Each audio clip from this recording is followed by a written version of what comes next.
هو انتوا فاكرين ان بطل كل قصه نجاح كان بدا الرحله باول ما بدا الرحله كان كسبان؟ لا، كانت حياته صعبه، كانت ظروفه صعبه، كانت ضغوطه صعبه، كان عنده ايام ما يستحملهاش حد، بس كمل في حياته، كمل في طريقه، كمل وهو سامع الناس بتلسن عليه، كمل وهو سامع الناس بتقول له ما تكملش، كمل وكان في احمال على كتاب، بس كان عنده ايمان. كانت الناس بتقول له مش هتكمل، والناس بتقول له انت مجنون، وهو ما كانش شايف غير احلامه قدام، غير ان الطريق اللي ماشي فيه هو اللي هيخليه قوي، هو اللي هيرد بيه على كل بني ادم. يبقى عندك ايمان ان النجاح ده اللي هترد بيه على الناس اللي بتتكلم عنك وحش، على الضغوط والمشاكل اللي في حياتك، على كل الم مر عليك في حياتك، على واقعة الظلم اللي انت لغايه دلوقتي ما خدتش حقك فيها، وتبقى عارف ان الكسبان في الرحله ده هو انت، ان انت كنز الرحله، وان انت لازم توصل للكنز اللي في الرحله، وما عندناش حاجه غير كده. وافتكر ان محدش هيساعدك، والله ما حد هيساعدك، ولا حد هيقف جنبك. هيشاوروا عليك ويقولوا مجنون، هيشاوروا عليك ويقول لك بيضيع وقت،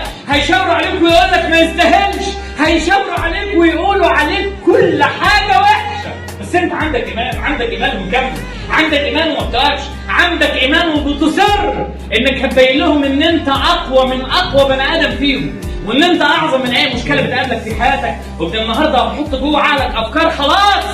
مضى زمن اللعب، اللي جاي حرب، اللي جاي قتال، اللي جاي عرق ولقمه عيش بالحلال.